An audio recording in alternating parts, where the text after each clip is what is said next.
And I think now we can start to take some questions. All right, let's do that. There we go. Okay, let's see. Econix wants to know, why do you think we find scaled down miniature things so appealing? That's a really good question. I mean, could it be that part of it is mastery? Part of it that, like, when you see what humans can make in small scale, it's remarkable. I mean, maybe it's also that partly the world feels so huge and like indecipherable most of the time. To me, that is like the central lesson of adulthood is the mystery does not lessen at all. Like, you spend your whole childhood being like, well, all this is really confusing, but these adults seem to have it in hand, so I'm just going to trust them. And you do. And then you turn 18 and you realize this is really hard and exhausting. And then somewhere in your 30s, you're like, nobody knows anything about what the hell is going on. And then you check in with some of the older people and they're like, nope, nobody knows anything about what the hell is going on. And like, that's overwhelming. So when you can like hold on to a miniature thing that you know, that's like this honestly, like if I handed this to you, you'd find it nearly as pleasurable as I do. And you didn't build it. I think there is that kind of thing. And it's also nice to feel like a giant. My grandmother had an amazing dollhouse. And I've talked about my very first actual job as a maker. Helen Norman was good friends with my parents. Helen and Andy were fixtures in Sneedon's, where my mom grew up. And Helen was a master dollhouse maker of things. And I talked about her before. She made this little Bergdorf Goodman and Macy's bags, and I made them for her. But my grandmother had a dollhouse built by Helen, and it was like a 3-story dollhouse. And man, yeah, there's something really like deeply pleasurable about playing with stuff in miniature. I'm going to have to spend some time thinking about that because it's a really good question. Kufo wants to know, what do you find most productive, having only one active project at a time or multiple? Obviously, I like multiple. Obviously. I mean, you know, again, I will point out that everything above this line, all of that are uncompleted projects. Some of them have been completed. This is a hilarious view, by the way. Some of them have been completed and I'm still working on them. For instance, my ZF1 from The Fifth Element, that one is so done. And yet I took parts of it apart to make the ZF2 that I made for Savage Builds, which is over there. But my ZF1, I've never gotten around to putting it back together. And it's been a year. Yeah. So I keep multiple active projects going. But I think your question is, yeah, I like multiple projects because you hit roadblocks on some things. Sometimes it's a material choice. You have to wait for the right kind of drill rod or the plastic that you want to use, or you want to take it in a direction for which you don't have a skill. So you got to build that skill and kind of figure it out. So when I hit those roadblocks in any given project, I like jumping into something else. Sometimes that's shop infrastructure. Sometimes it's just another project. Sometimes it's something really quick and dirty. Like there are aspects to some of my tools that I've been meaning to get around to fix. And those little projects of like fixing the switch box on that tool or making that light work a little bit better. Those are like lovely little palette cleanser projects. Monica says, how do you get yourself to do work you absolutely hate doing? Yeah. I was thinking about that's a great question. You have to give over to it. You have to, well, first of all, everybody at any, what does that say? I didn't sign up for SiriusXM. Why am I getting billed for it? Anyway, most of any job is drudgery. I say that repeatedly. Most of every job is drudgery. Even if it's the best job in the world, there's a ton of drudgery. If you're a lion tamer, that's great. If you're a lion handler, we don't have to say tamer. That if you handle and work with big cats and you have this great job and you love working with cats, it still means you're shoveling a lot of crap, right? Like nobody escapes. Nobody gets to do just the good parts, or anybody who does get to do just the good parts eventually goes totally insane, I think. You got to have some of the drudgery with the fun stuff. There's got to be a balance. And for the drudgery of like making 20 of something and making them really tight and taking your time with each one, I have several methods. I mean, the first one is you just got to like give yourself over to that's what's happening. And it's going to take a certain amount of time. Then I often try, if I have to do, for me, the work that I mostly hate is the super repetitive work. And so, yeah, I mean, there's no material I hate working with. Like, I hate the smell of Goo Gone, so I just don't use Goo Gone. You find other solutions to Goo Gone if I need them. But yeah, the work I find the most tiring is the repetitive stuff. And when I'm doing repetitive stuff, I often sit there and do lots of math. Okay, I've got 35 of these. The first one took me 4 minutes. That means this is going to take 120 minutes to do all of, okay. And then I start watching the clock and basically it's a way of sort of occupying some other part of my brain. It's like when you're driving Route 5 from San Francisco to LA or back, and it's constantly telling you how many miles left you have. I love doing the math of my current speed to figure out how long it's going to take me to get home. That's how I deal with the drudgery of driving Route 5. I'm also always asking myself if there's a way I could make this more efficient, if there's a way that, if there's a cost benefit analysis that can help me, like, is this, would help? Could I make a jig to do this? Could I streamline this process? Could I assembly line it? Because like if you had 10 of these things to building them each one by one from each box would be a ridiculous way to do it. You'd want to lay all the parts out and assembly line, so you're doing every step as many times as you need to. That I find a really abiding and like terrific practice in the shop. But mostly it's that philosophy of this is what's happening. Oh, no, you know what it is?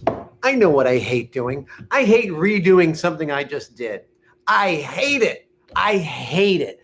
You can see on my face in some of the one-day builds we've done on Tested when I like screw something up at the last minute. Like imagine, if this morning when I came in, I was like just cleaning up a hole here and broke a tap inside this damn thing, right? Imagine that. Imagine it, because I don't have to imagine it because it has happened. It didn't happen to me on this, but that's happened. Then you got to go and you got to redo the thing you just spent a lot of time doing. That I hate. Like that actually makes me mad at myself. That's unhinging. It really that sucks. That's the suckiest thing that happens to me regularly in the shop is that I screw something up and I have to redo work that I have already considered done and in the past. Because one of the things when you have get shit done-itis like I do, you love like filling a bucket and moving it to the side. Filling a bucket, moving it to the side. That problem solved, boom, don't even think about another solution. It always amazes me. There are certain kinds of people. Well, there's one way of separating people into two categories. It's maximizers and satisfiers. And the maximizers think that there's a one perfect solution for everything. And the satisfiers know that the solution that works is the solution they're going to go with. And I'm a satisfier through and through. I know that I like being a maximizer sometimes for like specific exactitudes of a prop or something like that.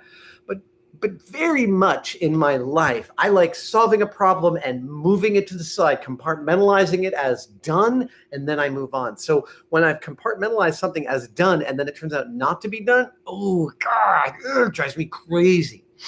So what do I do at that point? Sometimes I stop working on that project for that day because the shop's a total mess. I have moved through the process of making this part using the 5 machines or processes that it took to make it, and I just don't have the energy to do it again. So maybe I'll clean up the shop and go home, or I'll clean up the shop and work on something else. And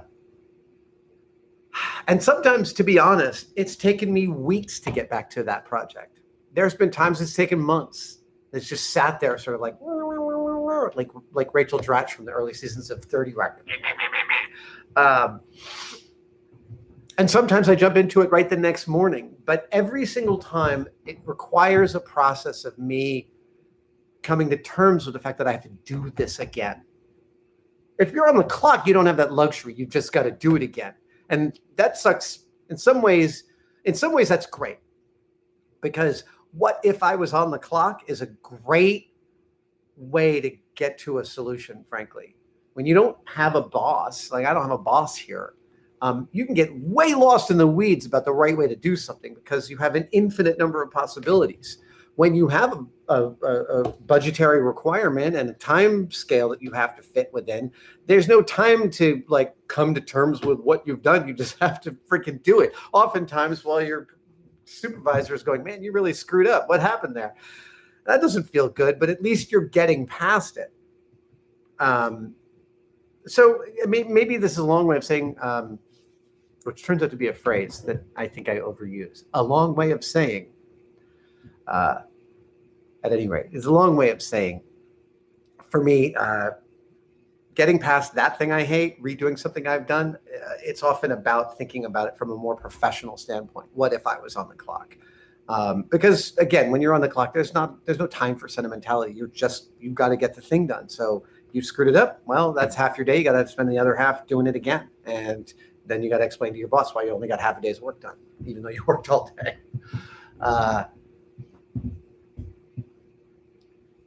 My friends call me Lefty. Somebody who had an injury with their right hand, I guess. He wants to know, what's your priority when knolling? Color, shape, rarity? My priority is order. My priority is, hold on. I'm going to sneeze into this really dirty rag. That's why I'm filthy, because I'm sneezing into dirty rags. Hold on just a second. I don't have any paper towels. I don't have any tissues or paper towels in this shop right now. All right. Anyway, I'm looking for order when I knoll. Okay, so take a look at this table. There's some things around. It's kind of aesthetically nice, but it's not ordered. So if I was going to order this table, it would be like everything at right angles and lined up. And actually, it's funny. If you ever like had an argument with me where we were like going over some complicated bit of, life or engineering or problem solving, this is what I do when I'm stressed and talking to someone. I'll be like, well, look, I mean, the main priority is that we talk to the client and we get them to understand, blah, blah, blah, blah, blah. And then I'll be like ordering everything. So that to me, hold on, there we go. It's lined up with the frame now. Yeah, much better. That makes my brain relax. That like fills me with calm. So in general with Legos, I'm going by color and type. But that's it. It's mostly just getting it all laid out so that like pieces are with like pieces and I can see the totality of what I have in front of me. And when I need something, I know where to go find it. But I don't think color or rarity really figures in. It's mostly just, I think it's type. Okay, Professor James wants to know, do you grow, hold on just a second. Sorry, I'm getting a little sniffly.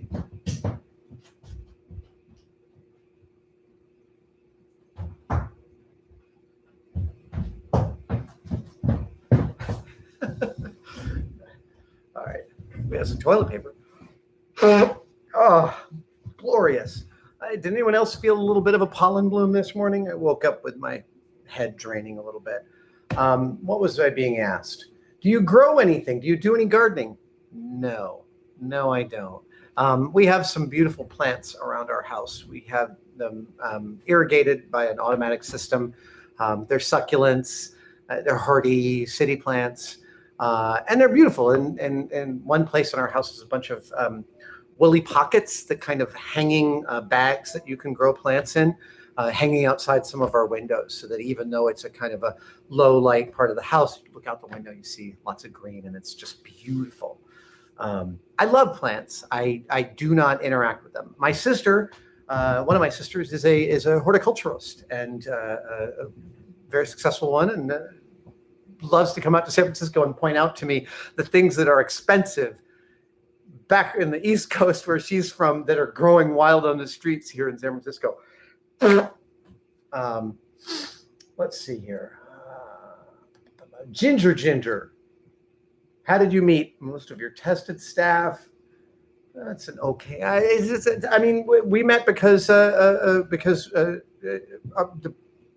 people that bought Whiskey Media back in the day brought Jamie and I together with Norman, Will, and Joey. And I think that's now 08, 07. No, it's got to be later than that. It's hard to remember how long ago things happened now. Yeah, changed my life. So much better now. Can I just say that, like, coming in here every day and making videos for Tested is saving my mental life. I'm so grateful to have a shop that's close to my house. It is one of the blessings I count on a nearly hourly basis. Yeah, and it's all possible because of Tested. The Tested team is great. There's a bunch of wonderful folks in LA. Our team here, who I miss dearly.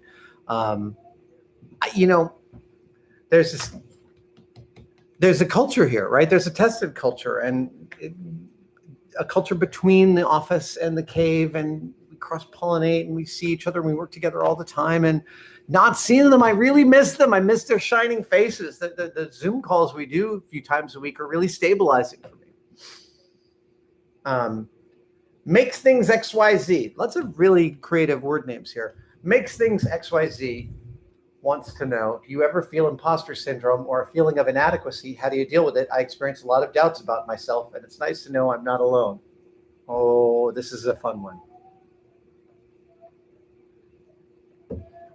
Yes. Are they singing now? Imposter complex. Imposter complex is the feeling that you have no business being where you are. It is the feeling that at any given point, the umpire is about to walk up to the mound and tell you that you're not a pitcher and that you have no business being there. I think imposter syndrome hits almost everybody at different points in their life, if not frequently. I get it all the time. Absolutely. Absolutely. And I've talked about it openly on Tested. I did a build here. I made some connectors for my beautiful A7L spacesuit built by Ryan Nagata. I decided my machining skills were up to snuff, and I wanted to hand machine the aluminum connectors, the 6 of them on the front. And it's a really difficult job to machine all those connectors. There are 6 connectors, and there are 5 different types of connectors. Not only that, 2 of them are chiral, so they're mirror images of each other. So the information management of what gets cut where and how it gets laid out is super non-trivial. And I was working on that and screwing it up because I hadn't used my machine tools in a while. And it got really dark. Like, I screwed something up 5 times in a row because I wasn't getting the order of operations right. I was rusty on the machines, and I was trying to film here, was working with, I can't remember if Gunther or Joey was shooting. I can't really remember. I think it might've been Joey. It was Joey. And it got dark, man. Like, I got really pissed. I got really angry that I couldn't do this simple operation that I had done before, but I kept on not thinking through the order of operations because, again, I hadn't used my machine tools in a while. And here's how angry I got. And, like, when I say angry, like, I'm angry at me. I'm angry internally. I'm angry at myself. I'm disappointed. Again, I have to redo the thing. Remember I said earlier that, like, I don't like to do the thing twice that I screwed up. This was like 5 times in a row. And I went home that night and let us suppose, for this model of human consciousness that I'm going to talk about, that we have different voices in our heads. They are parts of our consciousness, and they reflect back to us the ways in which we have behaved. These voices are not real. They are not our personality. They are not necessarily even on our side. However, they are often there, and they are often running color commentary all the time on how we're doing.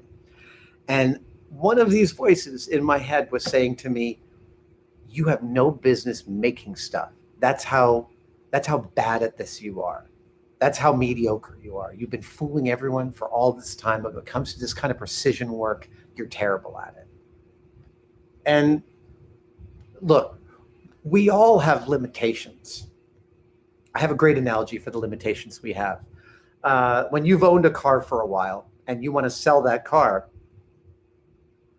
you're selling someone a whole bunch of problems you've been living with, right? Like that's the case. Right? That's what it is to sell a car. You're selling a set of problems. And we all are used cars ourselves. We are working on ourselves all the time, and we are a collection of problems that we have learned how to solve through our various coping mechanisms. And so we all understand our limitations. Like even when we're super productive, we know secretly in our heart just how lazy we can be. We know how hard it is to get out of bed sometimes, or how much we just want to not do anything that day. We know how jealous we can be of other people's success, or covetous of this or that, right? Like we know deeply just how flawed and venal and feel like what broken vessels we feel like a lot of the time. But that's not our personality, despite what these voices in our heads would lead us to believe. So I went home thinking that. I went home like, this is a long way of saying, like, I understand my limitations as a maker. I understand where my impatience, where my desire to not step back and methodically move to the next step, but just barrel into it. I know how those things limit my abilities. I know how they hamper my getting stuff done. And sometimes these voices that I'm talking about can be very unforgiving about that. And I think that's imposter. I think that's part and parcel of imposter complex.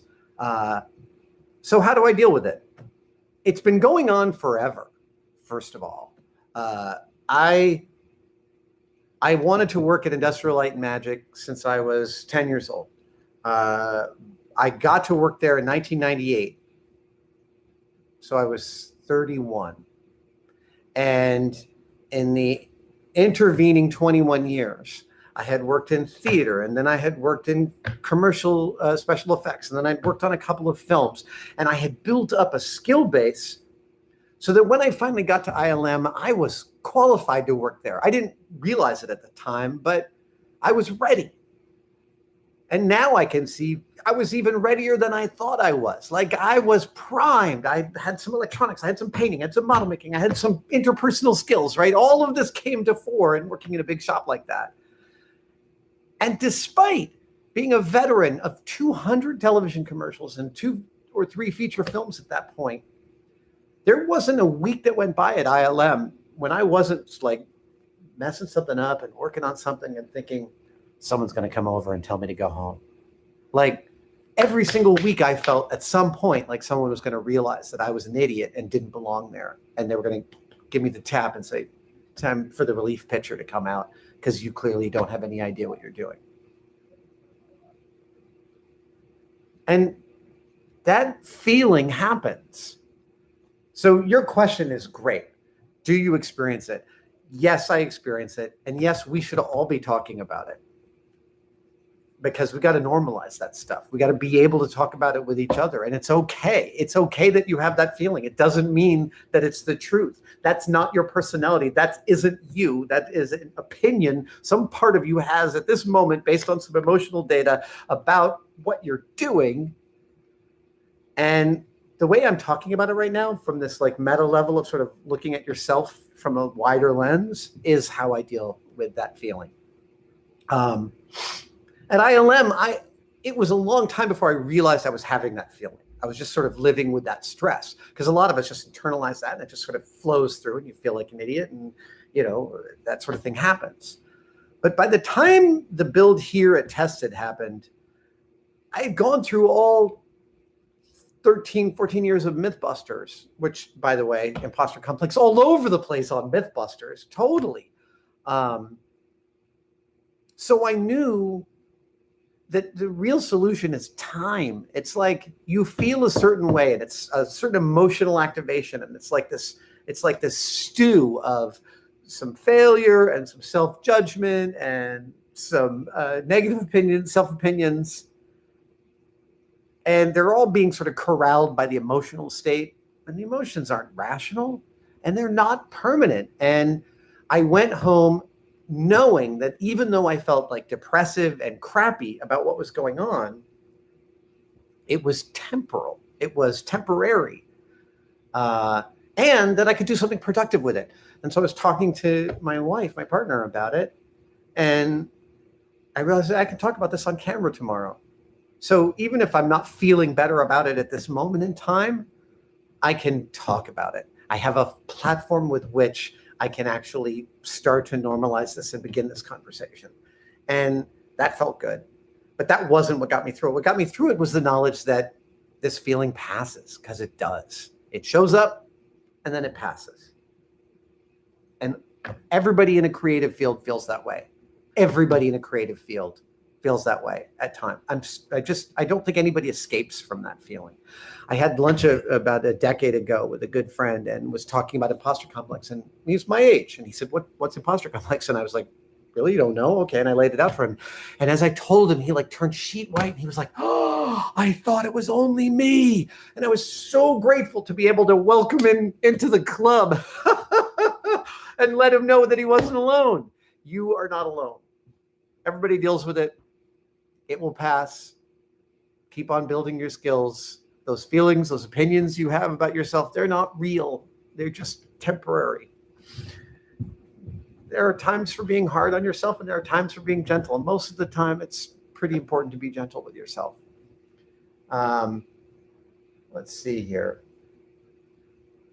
Do I still have a fear of bees? I do not have a fear of bees anymore. And MythBusters got me over it. It was the bee episode where we had the bees flying the laptop. We had a specific incident on that shoot. We had a beekeeper come in.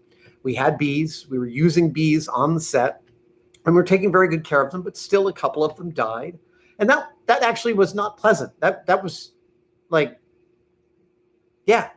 The fact that these bees came under the care of a human being who worked with them and loved them and clearly like took great care of them. And like, it wasn't like we smacked one and killed it. It was like in the course of the experiment, one of them died, and like, that was not cool. And then at one point, one was like lying on its back and kind of like doing this. And he said to me, oh, if you put a little bit of honey on your finger, maybe you can revive him. So I put the bee on my palm, this like injured bee, and I put a drop of honey on it in front of his face, bee face, I guess. And he stuck his little proboscis out and ate the honey. And that's such a universal thing for living beings to need to eat for sustenance that I felt immediately empathic. I felt empathy for this bee, and I have felt empathy for all bees since then. I still don't like wasps. But even this morning, as I was tidying up before I left, there was this like giant spider. Yeah, okay, maybe that big house spider in my bathtub. And I scooped it up on a card and blew it out into the outdoors, because we don't kill spiders in my house. I am no longer scared of bees or spiders, and it's because MythBusters. Let's see. Ghost Toast 03 says, greetings from Turkey. Hello, Turkey. If you could recreate one experiment from MythBusters, what would it be? So one of the things that was really great about making the show and finishing the show in 2015 for the early 2016 season, the final season, was that Discovery did something they almost never do, in that they worked with us to make our last season our last season. They allowed us to say goodbye, as it were, and make the season a swan song to the show and to the fans and to all the people that had worked so hard to make the show so excellent over the years.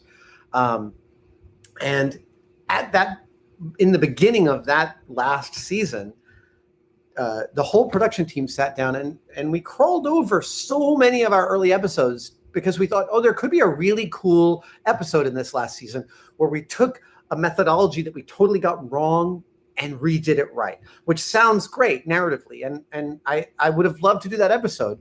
But as we went over our old episodes, we found precious few in which we thought the methodology needed a big reworking. One of the softest ones was pyramid power. I'm really sorry we ever did that one.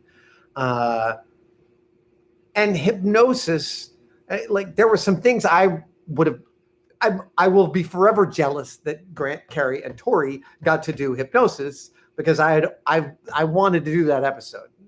Sometimes it just worked out that way. So there were things that I wanted to try with hypnosis, but they were minor things. These weren't big changes. All that being said, as I have been driving around the Bay over this last few weeks, because every now and then we just jump in the car and drive around and sort of see the beautiful Bay Area as a way of sort of getting out of our stir-crazy heads. And I think about doing the Alcatraz escape, which is one of my all-time favorite episodes. And I think about how much fun it would be to do it again. There's nothing I would change. It would just be really fun to get into the Bay in the middle of the night, dressed as the Anglin brothers and Frank Morris, and paddle our way to Horseshoe Bay on the north shore of the Golden Gate Bridge and just go through that experiment again. Again, there's nothing I would change. I think we nailed that episode. It's one of our best, but it'd be fun to try that again. So on that front, there's lots of things I'd love to try again. I'd love to slide down the water slide again. That would be really fun. I'd love to fly in the U-2 spy plane again, or an FA-18 Hornet. Hell, I love flying in anybody's small plane. It's just can be amazing. But experiments, yeah, I'm pretty satisfied with overall the methodologies that we worked out. Let's see here. Iprix wants to know, have you started doing anything that you find positive or productive during the quarantine, which you weren't doing before it? Okay. I will say, it just feels weird to say, but we had a house cleaner. Like, we had someone who came every 2 weeks to clean the house. And we don't have a house cleaner right now. That's just the reality, right? Of course. Don't get me wrong. I know somewhere house cleaners got delineated as what do you call it? Essential workers, which is like, that's ridiculous. Sorry, I don't mean that they're not essential. I just mean that, like, that's so that some rich people can force their house cleaners to come work for them, which I think is terrible. So our house cleaner hasn't been coming. The fact is, the house still gets dirty.